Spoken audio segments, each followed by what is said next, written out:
Me ajuda. Breno, sua quarta pergunta. 3 minutos. Perfeito. As suas perguntas não são técnicas. No caso da última pergunta, elas são simplesmente mentirosas.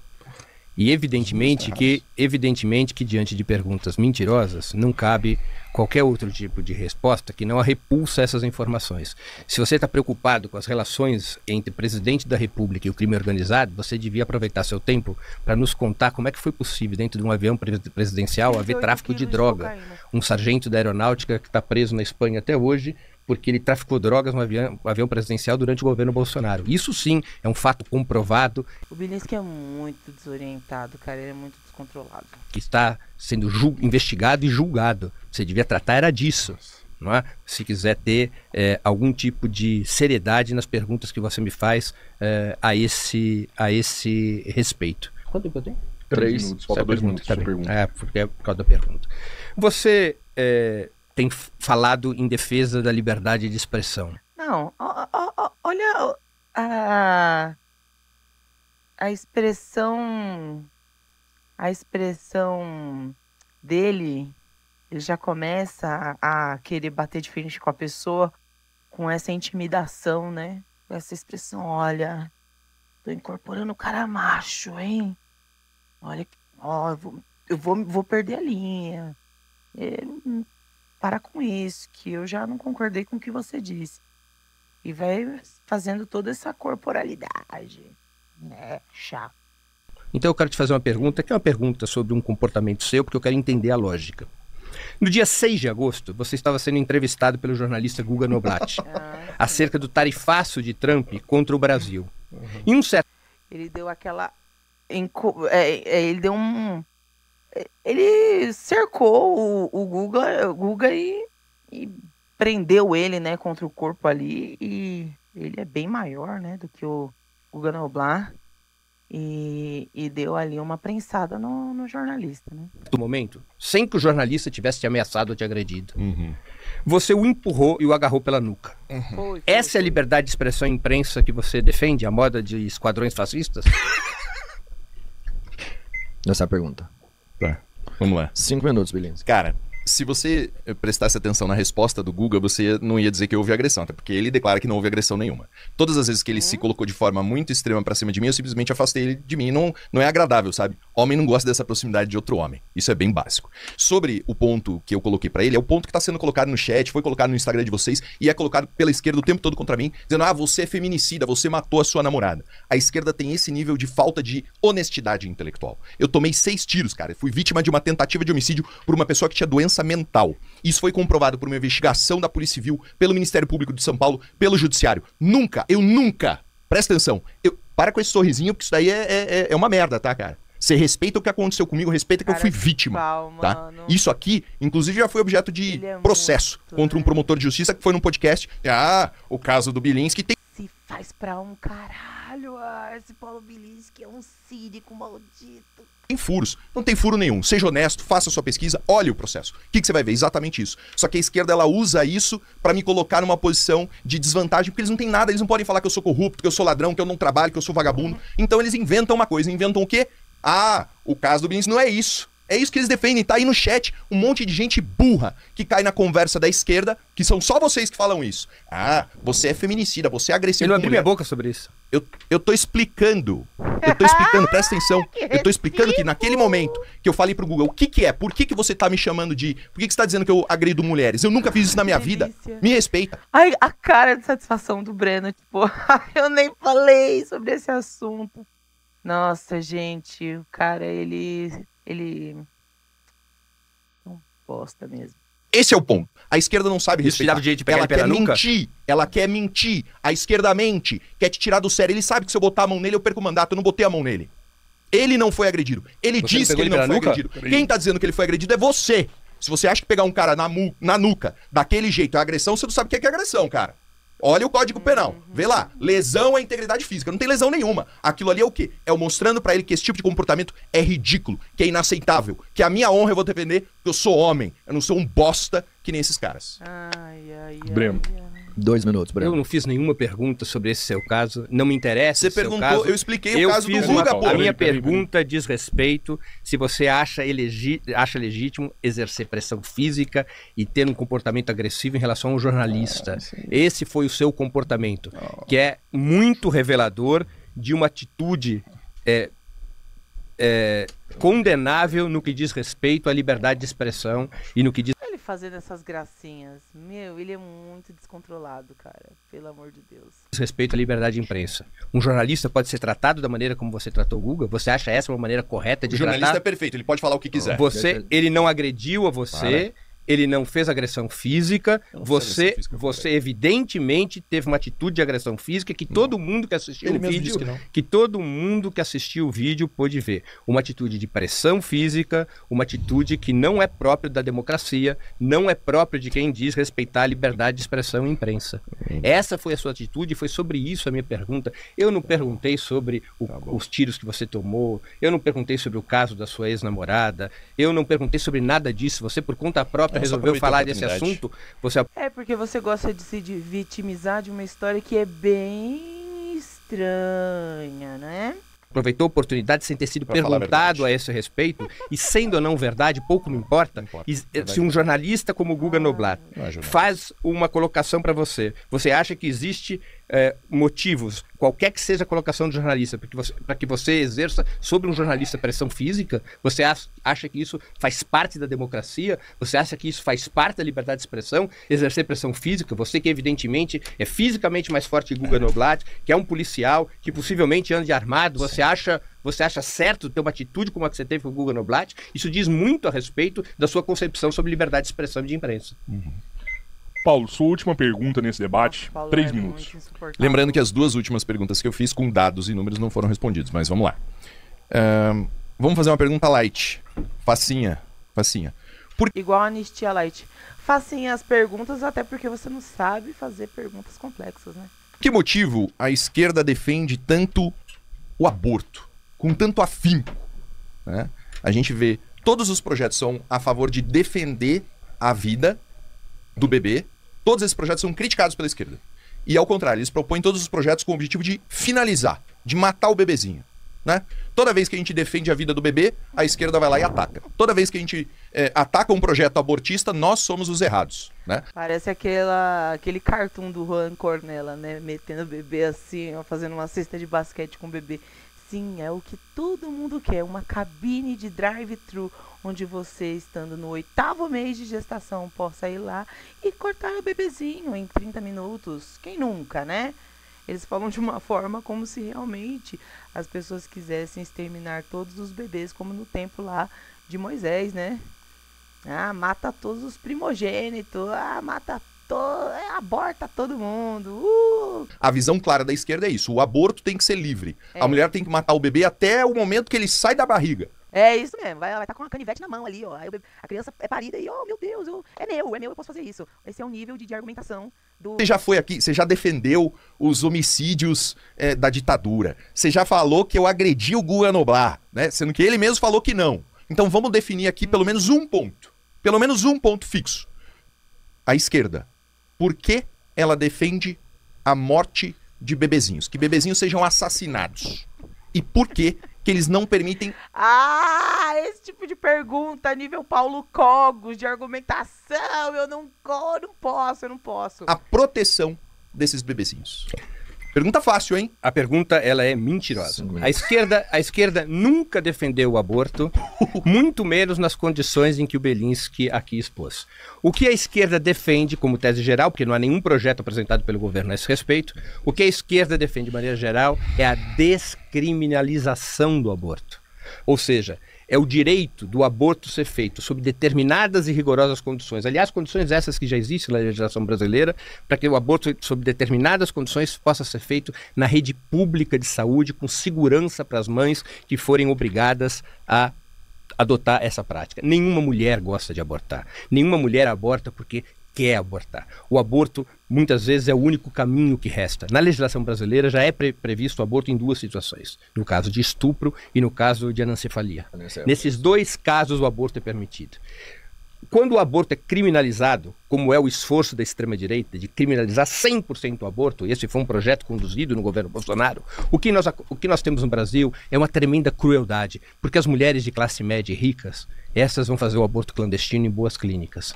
E as pobres, elas sofrem de maternidade compulsória, porque é muito difícil. Se você não tem uma educação, você acaba num casamento muitas vezes não ideal e vai simplesmente emendando uma maternidade na outra.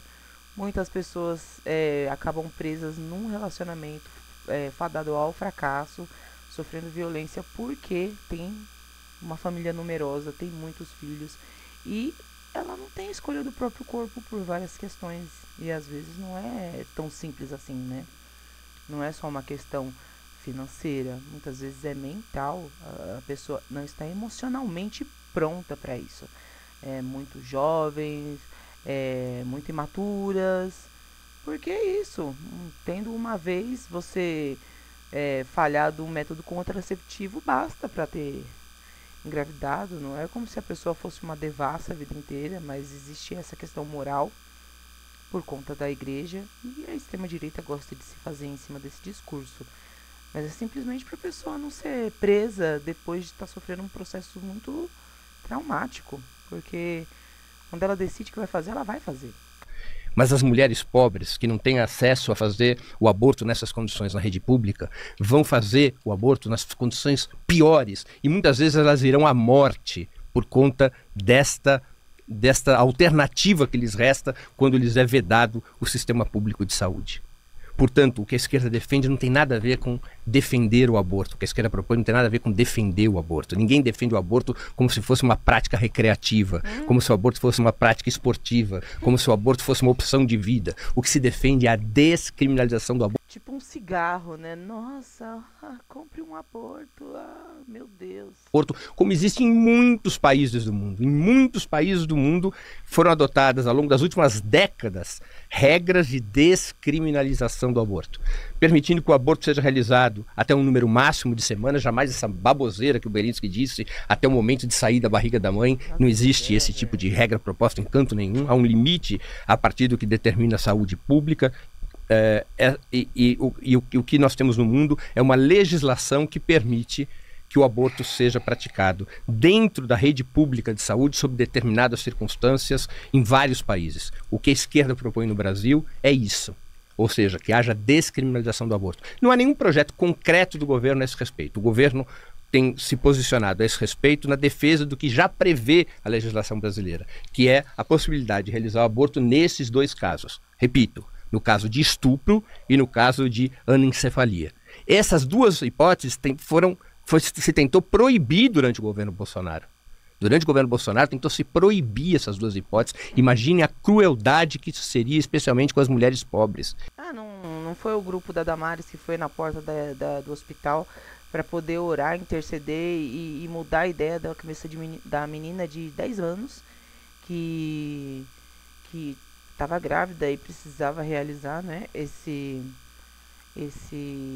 aborto, porque se ela tem 10 anos, logo ela é uma criança, então ela engravidou devido a um estupro de vulnerável. E aí é um tema tão sensível para poder simplesmente falar que é uma questão de que aquele bebezinho não vai ter vida, porque essa criança ela teve a vida dela interrompida e nunca mais nada vai ser como era antes. E as pessoas não respeitam esse processo de luto e querem fazer disso um palco político, né? Porque é uma questão de saúde pública, né? Todos os animais, eles têm as suas questões com seus próprios filhotes. Não seria apenas a espécie humana. E muito me admira, né? Nós humanos que matamos todos e a nós mesmos, temos essa relação tão moralista, porque acaba sendo instrumento de coerção mesmo, né? A família e a quantidade de crianças faz com que uma mulher pare a sua vida, pare seus estudos e fique servindo, né? E muitas vezes ela serve a vida inteira até ficar inútil. Então, se os homens engravidassem igual os cavalos marinhos, e até era cabine, coloca uma fichinha aqui, divide em 10 vezes o aborto Tipo, o doutor consulta, entra lá e realiza, mas como é com a mulher também tem esse lado, né? Imagina a violência que isso seria para as mulheres pobres. O que hoje o governo propõe é manter o respeito a essa regra legal. Pode falar, não. Pode contar tranquilo. Não tá... Tô na resposta. 5 minutos. Se nós olharmos para as nações mais desenvolvidas do mundo, todas elas, incluindo os Estados Unidos, possuem uma legislação que permite a realização do aborto legal. Não é uma legislação desses países, não é uma legislação para incentivar o aborto. É uma legislação que garante proteção legal e de saúde para as mulheres que forem, por diversas circunstâncias, levadas a realizar o aborto. Há países com legislação mais amplas, há países com legislação mais restrita, mas todos esses países, Belinsky, tratam o aborto como uma questão de saúde pública, como uma questão de proteção da saúde da mulher. E desta maneira também é tratada a questão do aborto pelo governo brasileiro e pela esquerda brasileira. Beleza? Belinsky, você tem 2 minutos de tréplica. Exatamente. É interessante como o Breno ele torna válida a esquerda brasileira para algumas coisas e a internacional não, né? Então ele não fala para vocês como funcionou o aborto nos Estados Unidos. Começou com o caso Roe versus Wade, em que a mulher diz: olha, eu preciso abortar porque eu fui estuprada. E aí, depois de muito tempo, se descobre que era tudo mentira, né? Eles provocaram a Suprema Corte de uma forma mentirosa. Roe versus Wade foi overturned porque mostraram A cara do Breno muito empolgada. Não, quem, meu filho? É quem? Você tá de brincadeira com a minha cara, né, meu irmão? era mentira, né? Ela contou uma mentira, ela não tinha sido estuprada. Esse é sempre o começo. Aí eles usam um argumento: ah, não, nós somos a favor da proteção da mulher pobre que vai fazer o aborto com como é que chama? Uma agulha de tricô para salvar a vida dela. Mas eles não levam em consideração a proteção da vida daquele bebê, a alma daquele bebê. Todo ano, 73 milhões de bebês. E tu cuida da alma daquele bebê depois? Você quer saber em que condição que ele tá depois? Você quer saber onde é que ele dorme? Entendeu? Esses dias eu terminei de ler a biografia não autorizada da Flor de Lis, que o Ulisses Campbell escreveu, que é maravilhosa, inclusive. E assim, muito tem a ver, a história dela se cruza também com a chacina da Candelária. E, nossa, eu fiquei hiper focada na chacina da Candelária há uns anos atrás, né? Muitos anos atrás. Porque essa ideia, essa concepção da criança como um indivíduo, né? Ela é nova. E a gente sempre enxergou a criança na sociedade como um mero objeto, como um mini adulto. E aí essa visão é super interessante, né? Da alma daquele bebê, porque dependendo da condição que aquele bebê cresce, a alma dele já está corrompida. E ninguém se importa, ninguém tá nem aí. Bebês são abortados no mundo. Esse é o maior genocídio da humanidade.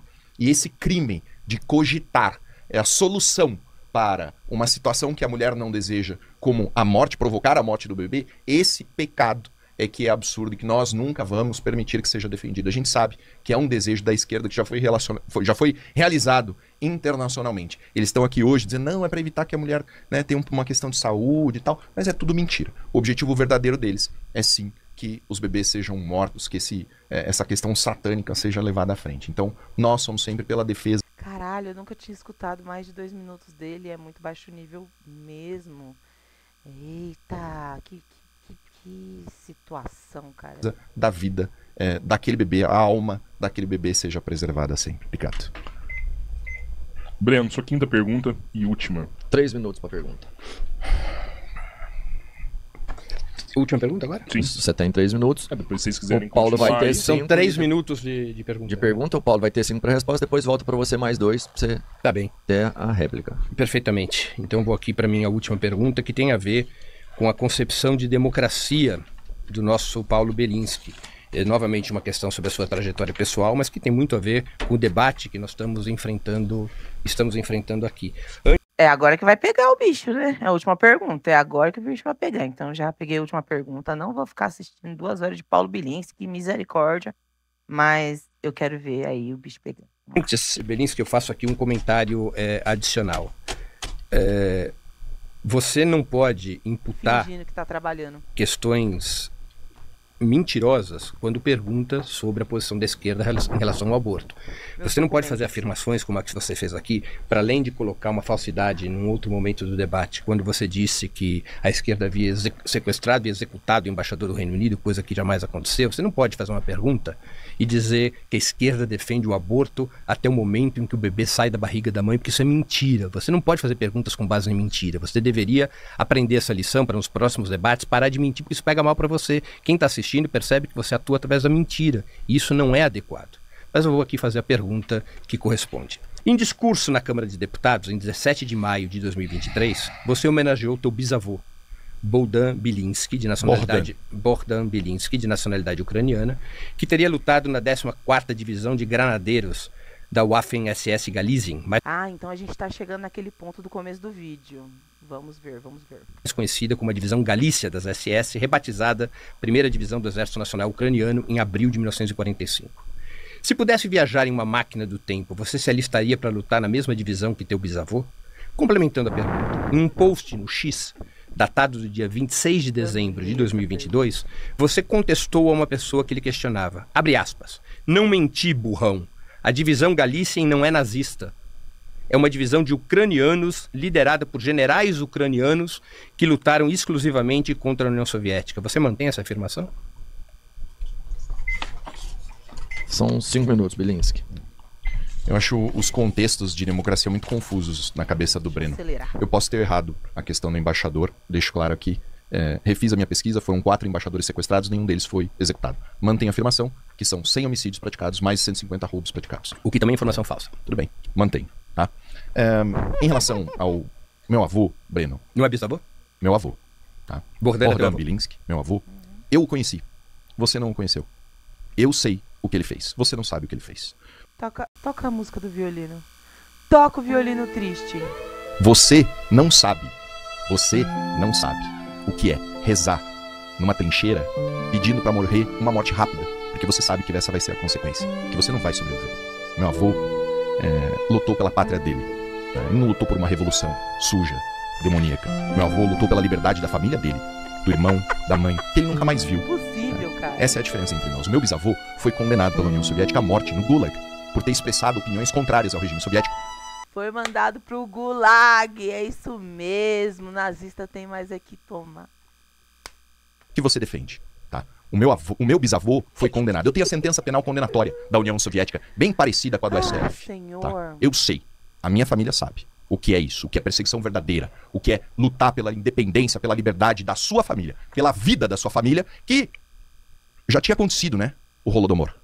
A morte, o genocídio ucraniano por Stalin já tinha passado ali, né?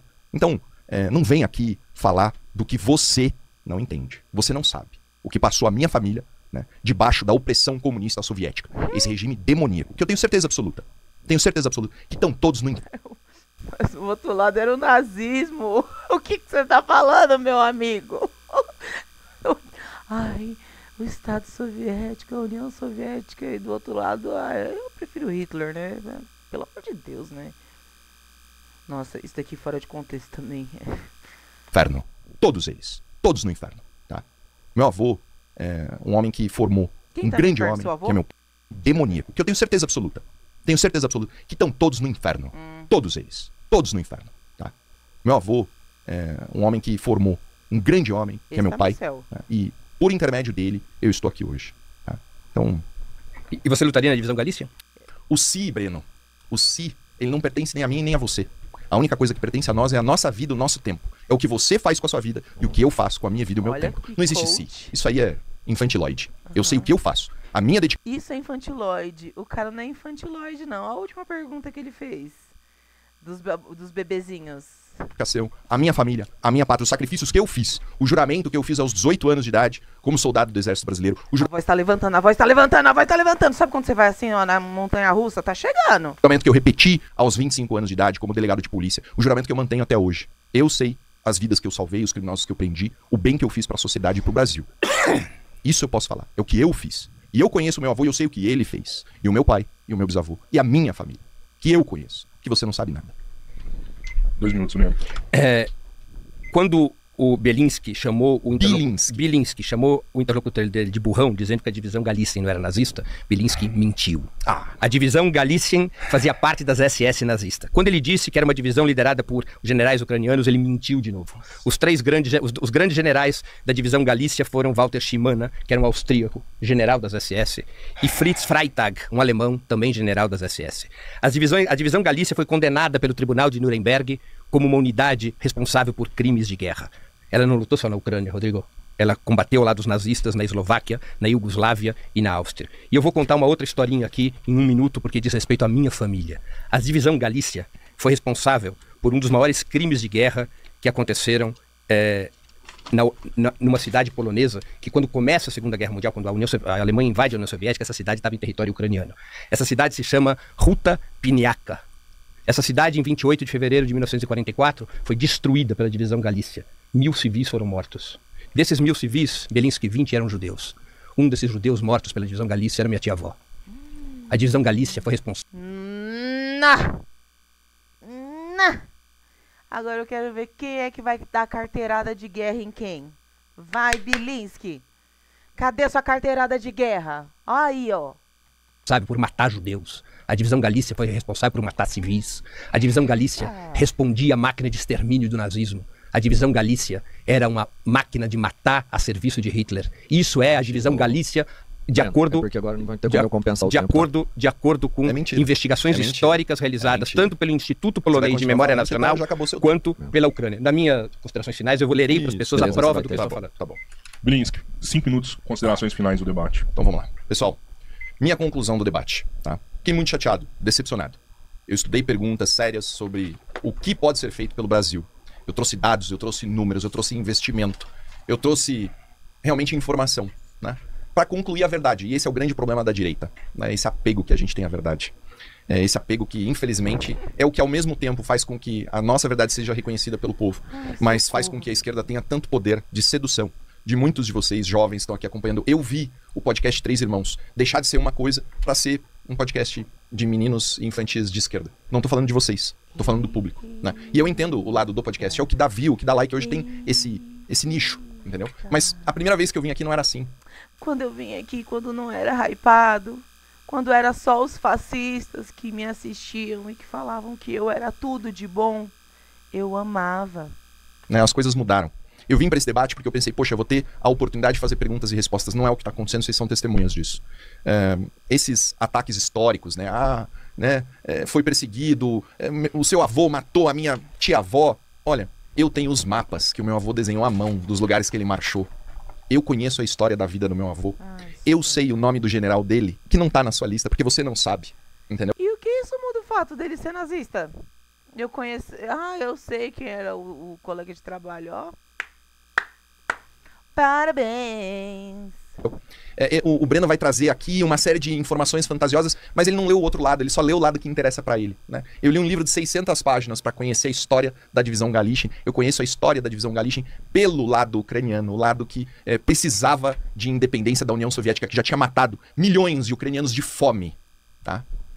Ele não vai te falar sobre isso, ele não vai dizer a verdade. Ele vai contar uma história que ele inventou. Ele vai contar uma história que faz sentido, ele vai botar na conta dos outros para tentar simplesmente me desclassificar aqui, né? Dizer assim, ele é nazista, ele é isso, ele é aquilo. O que o meu avô fez é o que o meu avô fez. Vocês têm que me julgar pelo que eu faço, pelo meu trabalho, pela minha formação. Eu tenho 38 anos de idade, né?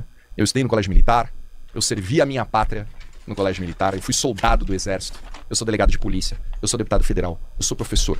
Eu trabalhei muito, eu trabalho muito pra caramba. Eu me dedico de verdade. Se você acha que não consegue passar em um concurso público, olha lá, ele conseguiu ser delegado, então você consegue também, sabe? Quando eu tomei os tiros e fui vítima de tentativa de homicídio, eu sei que eu tô aqui, vivo, hoje. Eu sei que é porque nosso Senhor Jesus Cristo atendeu as orações das pessoas que tomaram conhecimento que eu fui vítima e que rezaram por mim e pela minha vida e me colocaram de pé para servir e eu vi o que é a vida. Eu fico muito triste com a qualidade desse debate, eu esperava muito mais. O Breno tem idade para ser meu pai. Eu esperava muito mais dele. Um jornalista, leitor, uma pessoa capacitada. Infelizmente, é só isso que vocês vão ter. Vocês vão ter um discurso aqui para falar mal do Paulo Bielinski, para desqualificar ele, mas o debate mesmo não aconteceu. As perguntas não foram respondidas. Aquilo que poderia ter sido não foi. E é triste, porque esse tipo de coisa eu já enfrento todo dia. Muito triste. Na Câmara. Eu abri falando isso. Eu queria debate. Eu queria construção. Eu encontrei... Mas aí, meu filho, você pega outro facho igual você e fica debatendo. Aí vocês ficam falando pormenores da vida, né? Você encontra isso na Câmara também, porque você é um cara deplorável. E discurso. Discurso por discurso, meu irmão. Meu ouvido não é pinico. Eu não sou obrigado a ouvir. Só o nosso, então, né? Fica por isso. Infelizmente, saímos daqui dessa forma. Nós, preocupados com a proposta, com o debate. Para aquilo que eu fui convidado. Saímos daqui sem nada. Com um discurso unilateral, velho, com cheiro de mofo. Essa é a verdade. Muito obrigado. Ô, Bilinski, só pra deixar claro uma coisa aqui também. A gente marcou esse debate tem algumas semanas, né? Porra, até um mês? Mais de um mês, né? Hoje a gente bateu uma audiência de 12 mil pessoas. Foi tempo suficiente para vocês divulgarem nas redes sociais, chamar a audiência de vocês, né? Você foi um deputado eleito aqui em São Paulo com mais de 70 mil votos, você tem uma base eleitoral, né? E o tempo pro debate é isso, é para chamar a audiência. A gente tem um chat hoje que não tem moderador, né? A gente é a favor da pessoa falar o que quiser e comentar o que quiser.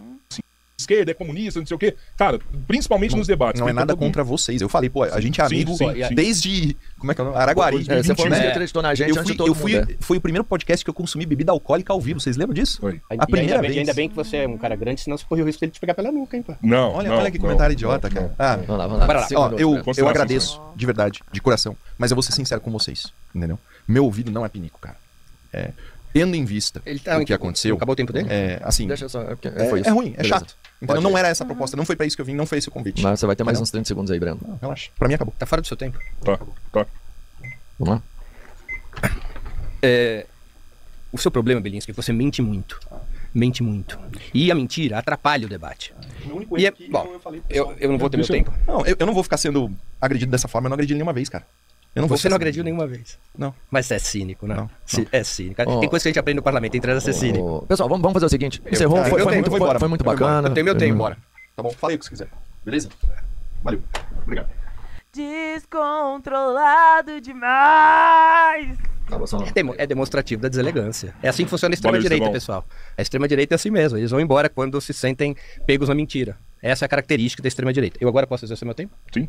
Sim. É muito importante, pessoal, mesmo tendo o Bilinski se retirado como se retirou, é muito importante para o debate político atual entendermos alguém que se identifica e entendermos as consequências de quando alguém se identifica com uma divisão nazista.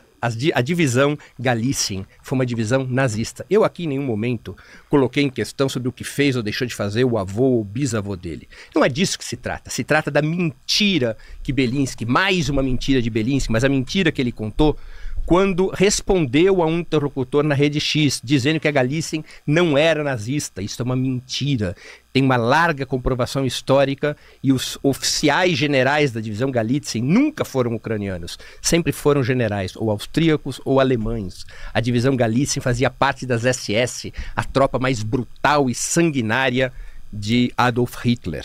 Ele ter orgulho da divisão Galicien e ele mentir sobre a divisão Galicien diz muito a respeito das concepções políticas que Bilinski defende. Eu não estou aqui discutindo o que fez o avô dele, ele não é responsável pelo que o avô fez ou deixou de fazer, mas ele é responsável quando ele defende a divisão Galicien, quando ele mente sobre a divisão Galicien não ser nazista, quando ele mente sobre a divisão Galicien, quando ele diz que a divisão Galicien foi liderada por generais ucranianos, o que é uma mentira. Basta procurar em qualquer livro histórico. E eu aqui aproveito o tempo que me resta para comprovar o que eu disse na minha intervenção anterior. O massacre de Ruta Piniaka. Ruta Piniaka, Rodrigo, foi uma cidadezinha que era polonesa. Quando em 1939 houve a repartição da Polônia entre a União Soviética e a Alemanha, Ruta Piniaka passou a ser ucraniana. Ruta Piniaka já nem existe mais, era um povoado. Os nazistas, quando invadem a União Soviética em 1941, eles invadem pela Bielorrússia e pela Ucrânia. E a divisão Galicien é constituída em 1943. E entre as barbaridades realizadas pela divisão Galicien está o massacre de Ruta Piniaka. Eu vou ler, esse massacre ocorreu, como eu já disse, em 28 de fevereiro de 1944. Eu vou ler aqui uma breve informação de onde pode ser comprovada essa história que eu aqui estou trazendo a público. Uma investigação de 2003 do Instituto Polonês de Memória Nacional e uma investigação de 2005 do Instituto de História da Academia de Ciências da Ucrânia concluíram que a divisão Galícia da SS realizou um massacre de civis. Elas divergem, o Instituto Polonês e o Instituto Ucraniano, quanto à escala e quanto à repartição de responsabilidades entre os ucranianos e seus comandantes alemães. Segundo o Instituto Polonês de Memória Nacional, entre 700 e 1.500 pessoas foram mortas, incluindo cerca de 1.000 moradores de Ruta Piniaca, além de pessoas de vilarejos vizinhos que haviam buscado refúgio na aldeia. A ação foi cometida pelo 4º Regimento Voluntário da Divisão Galician das SS e pela 14ª Divisão de Granadeiros Waffen-SS Galitzien, exatamente onde combateu o avô de Bielinski, de quem ele tanto se orgulha. Testemunhas polonesas declararam que as ordens foram dadas por oficiais alemães. De acordo com relatos de testemunhas polonesas e publicações acadêmicas, policiais nazistas alemães estavam acompanhados por uma unidade paramilitar de nacionalistas ucranianos sob o comando de Władimir Zenarzewski, incluindo membros do Exército Nacional Ucraniano. Entre os mortos de Ruta Piniaca, Rodrigo e Robertinho, estava uma das minhas tias-avós. Fazia parte do grupo de 20 judeus mortos pela divisão Galícia. Isso diz muito a respeito de quem é Bielinski, ao defender a divisão Galitzien e mentir a seu respeito. Bom, agradecer a audiência que até aqui. Valeu, galera. Vazia, Se né? inscreve no canal aí, dá like. Não é fácil fazer esses debates, viu? É tenso pra caramba. Vocês que pedem, né? Não é fácil ganhar milhões de reais sentado numa cadeira vendo 2 adultos se degladiarem. Não é fácil! Assim como também não é fácil ficar assistindo vocês aqui sem vocês deixarem o like. Olha esse gancho aí. Por favor, dá uma força pra irmã. Falou, gente. Pela insalubridade.